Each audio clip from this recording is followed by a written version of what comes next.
द्वापर युग की बात है। ब्रह्म नदी कहते हैं सरस्वती को। यदि कभी कहा जाए ब्रह्म नदी तो सीधा नाम लेना सरस्वती नदी। और ब्रह्म नदी सरस्वती का एकमात्र ऐसी नदी है पूरे विश्व में जिसका सबसे कम देर तक दर्शन होता है, सबसे कम प्रवाह है। बद्रीनाथ कितने लोग गए? हाथ ऊपर करो भैया। पूरे बिसौली में इतने ही लोग ही बद्रीनाथ गए। बद्रीनाथ से आगे अब की बार, अब तो कपाट बंद हो गए, पर अब जब कपाट खुले बद्रीनाथ भगवान के, इस बार प्रयास करना, जो जो लोग हाथ ऊपर नहीं किए सब जाना।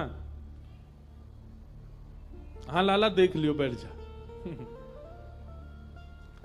इस कथा के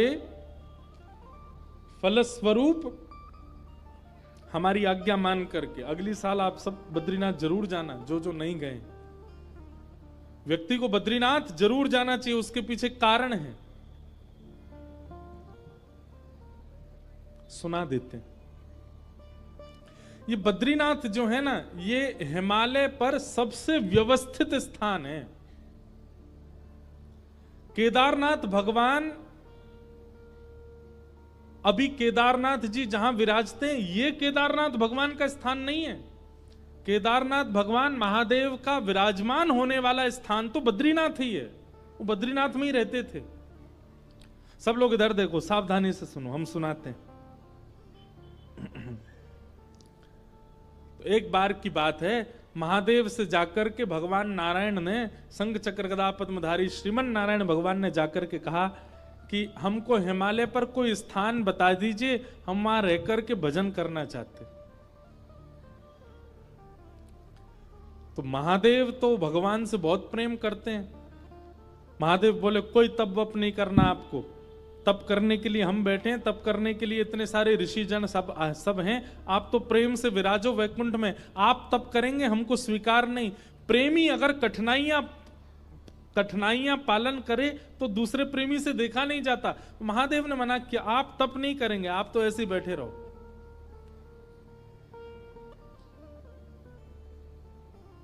भगवान ने फिर कहा नहीं नहीं, हमको तप करना है, हमको तप के लिए स्थान दो। महादेव फिर बोले भैया आपको तप करने की क्या जरूरत है, आप भगवान हो साक्षात। महादेव ने कोई स्थान प्रदान नहीं किया, पूरा हिमालय महादेव का है, उनकी आज्ञा के बिना कैसे जाएं। भगवान ने बोला कि भाई ये राजी राजी हमको स्थान नहीं देंगे, उनकी गैर राजी में कोई और तरीका अपनाना पड़ेगा स्थान लेने के लिए।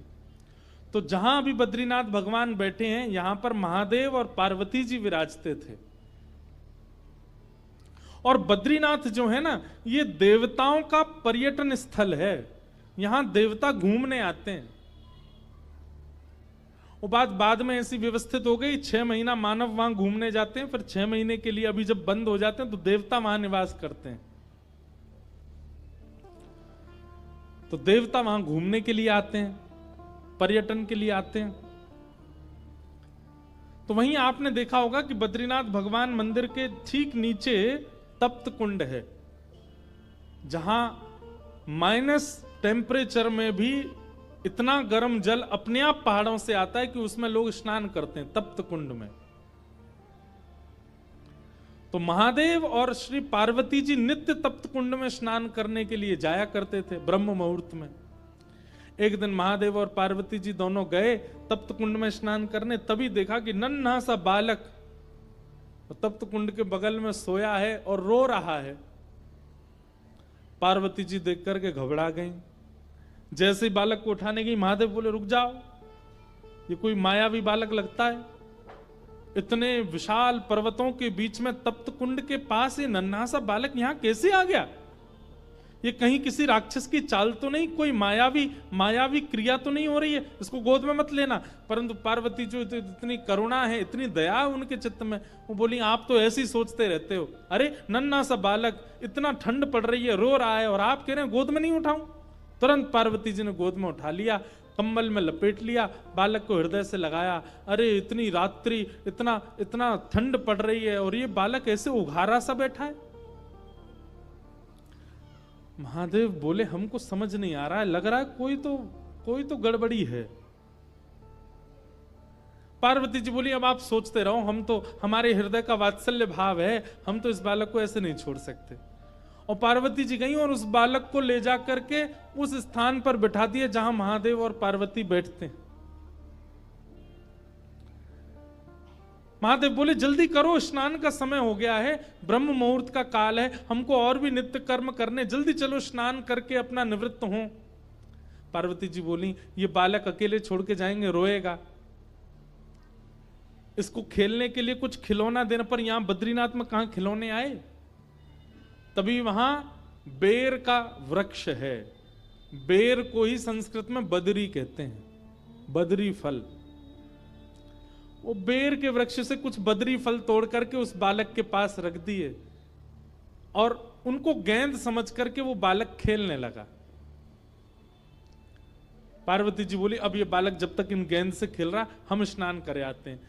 जैसे ही महादेव पार्वती जी के साथ गए, तप्त कुंड में स्नान आदि किया, अपना नित्य कर्म नियम करके जैसे ही लौट करके आए तो उस स्थान का द्वार, मुख्य द्वार बंद था।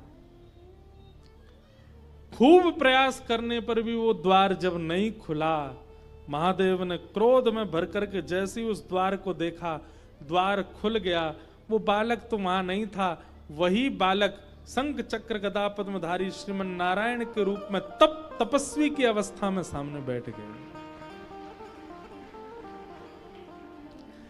महादेव ने जाकर के कहा हमने पहले ही कहा था ये कोई मायावी बालक है, ये कोई सामान्य बालक नहीं है। लेकिन महादेव के नेत्रों में आंसू आ गए और प्रणाम करते हुए कहा श्रीमन नारायण आपको क्या आवश्यकता है तप करने की? आप क्यों तप कर रहे हो? इतना हट क्यों कर रहे हैं आप तप के लिए? ऐसा किस चीज की प्राप्ति के लिए, किस भाव की प्राप्ति के लिए आपको तप करना है? तब भगवान नारायण जो बात कहते हैं वो ध्यान से सुनिएगा। भगवान कहते हैं महादेव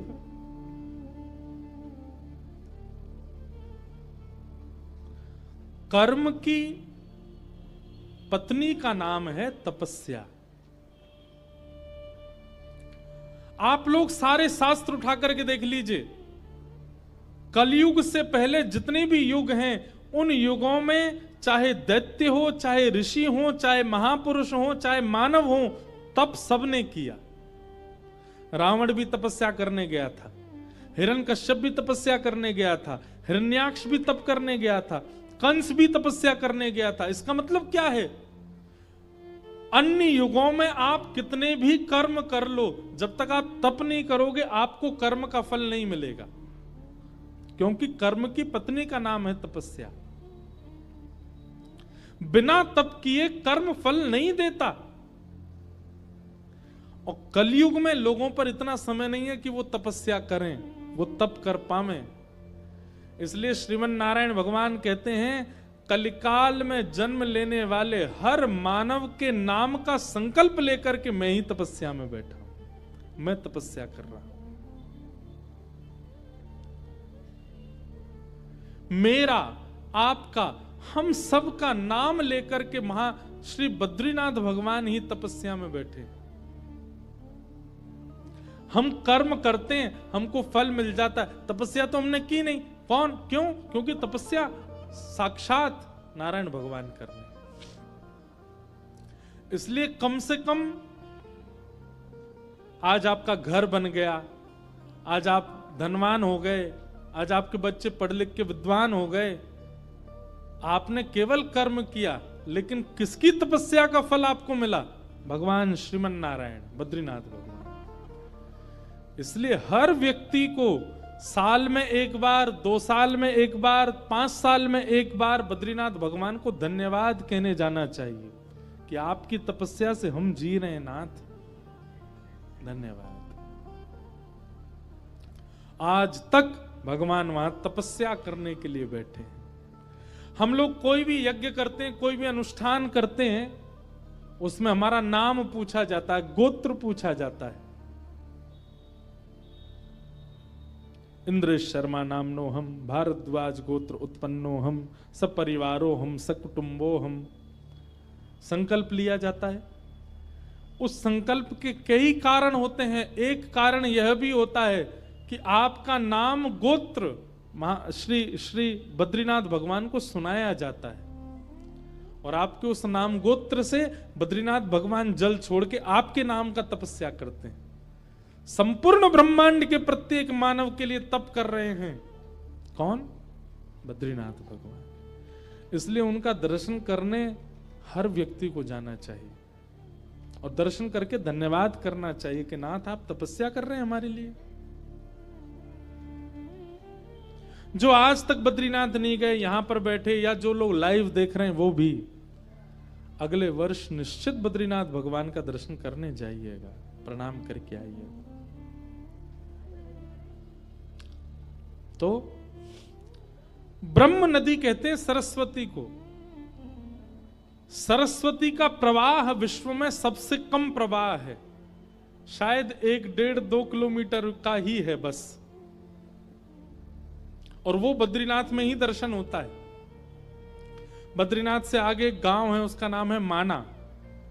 वहां माना गांव में सरस्वती जी का उद्गम है। सरस्वती जी प्रकट होती हैं, प्रकट होकर के नीचे आती हैं, भीमशिला से आगे होकर के जाती हैं। उसके बाद अलकनंदा जी हैं, सरस्वती जी अंतर ध्यान हो जाती हैं।